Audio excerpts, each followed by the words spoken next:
Guys, good day and good afternoon, no? So ngayon ay Sunday. Ay papasilip ko lang sa inyo yung mga kako dito na nakakondisyon, no?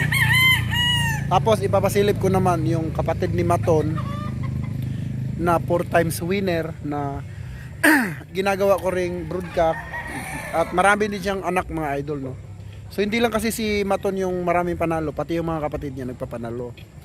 Tapos itong isa niyang kapatid is naka 4 times winner na. Actually ito ay magpa 5 times winner na kasi isasaba ko ito sa timbangan, no, sa Tagaytay. So naka-precon siya, pero malaki ang tiwala ko sa manok na to kasi para ding si Maton ang fighting style.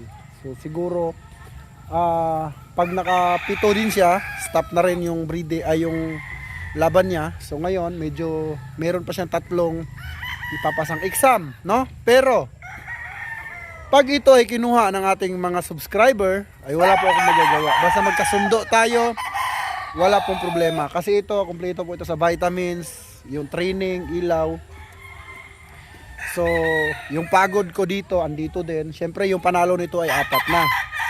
Brother din siya ni Maton, tumitimbang din siya ng nasa mga 2.4 kasi siya ay 3 years old. So guys, silipin natin at magpapasilip din ako ng mga brood material na pwedeng mapunta sa inyo, mga idol, no? So meron din akong brood material dito na sinelection nandito sa areang to. So let's go, mga idol. Pasilip ko muna sa inyo yung 3 sa 10 panglaban natin. So guys, 3 lang ang papakita natin kasi baka malito na naman kayo. 3 sa 10 naka-precon. So unahin natin yung aking 1 times winner.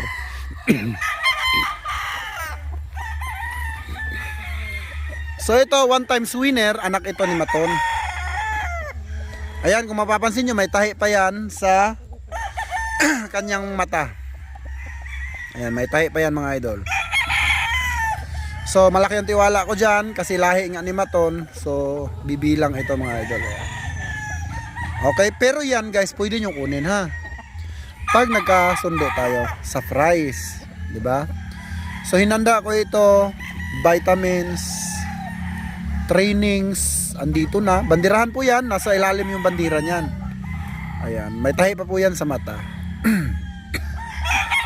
Next guys, ito naman ay brother, utol. Utol naman ito ni Maton. Ayan, utol naman yan ni Maton. Wala pang panalo, mga idol. Okay? 2 years din yan, mga idol. 2 years old.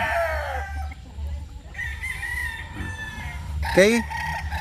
Idol, dito sa JTP Game Farm, no? Hindi ko kayo bibiguin.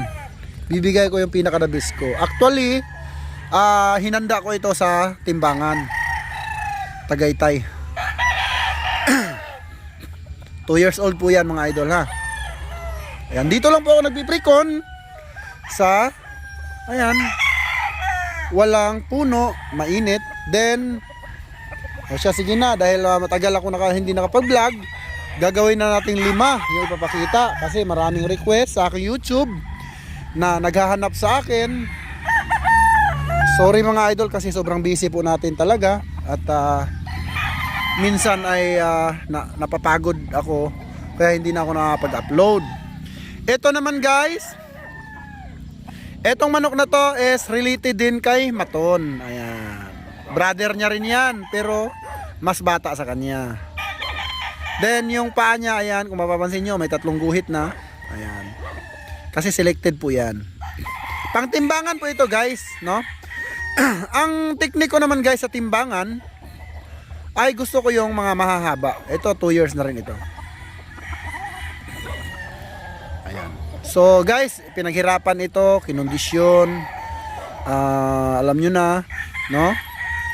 Hindi ito basta-basta lang precon ang ginawa namin dito. Talagang training kasi malaki po ang pinupusta ko sa mga manok ko, mga idol, no? Siyempre, sa ganyan ka-quality manok at Raptor sweater, lahi ng ating pambansang manok na si Maton, ay hindi ako magdadalawang isip. Win or lose, pupustahan ko ito. Okay? Then, the last is our 4 times winner. Ito yung Pool Brothers ni Maton. Ayan. Running 4 years old. Running 4 years old mga idol. Ayan. 4 times winner, panay paa lang ang sugat. Kung hindi paa, yun yung daliri. Ayan, napudpud na yung daliri niyan. Tapos pitso, yun lang ang sugat niya. Ayan, kasing laki po yan ni Maton mga idol. 2.4 itong manok na to. Pero pagagaanin natin, gagawin natin siyang 2.2 or 2.3. Kaya ito, magaan na manok to, magaan pero malaki. Okay, timbangan po yan ang sasalihan natin mga idol. Pag ito po ay hindi kinuha ng ating mga subscriber. Tandaan nyo guys, smooth transaction, magaan sa panalo. Okay? Yan po. Smooth transaction, magaan sa panalo. Kung mapapansin nyo, pagka gumamit ako ng pangtimbangan guys, malalaki talaga at matatangkad. Kasi po, kak po ito, mga tactical po ito pumalo. No? So, kailangan malaki para lamang tayo. Then sa dikdikan naman, 1, 2, 3, 4, tapos na po yung laban. Yan po yung 4 times winner na utol ni Maton. Meron pa po yung isa mga idol na brother. Yung brother naman ni Maton na isa pa, 4 times din, wala ring balda.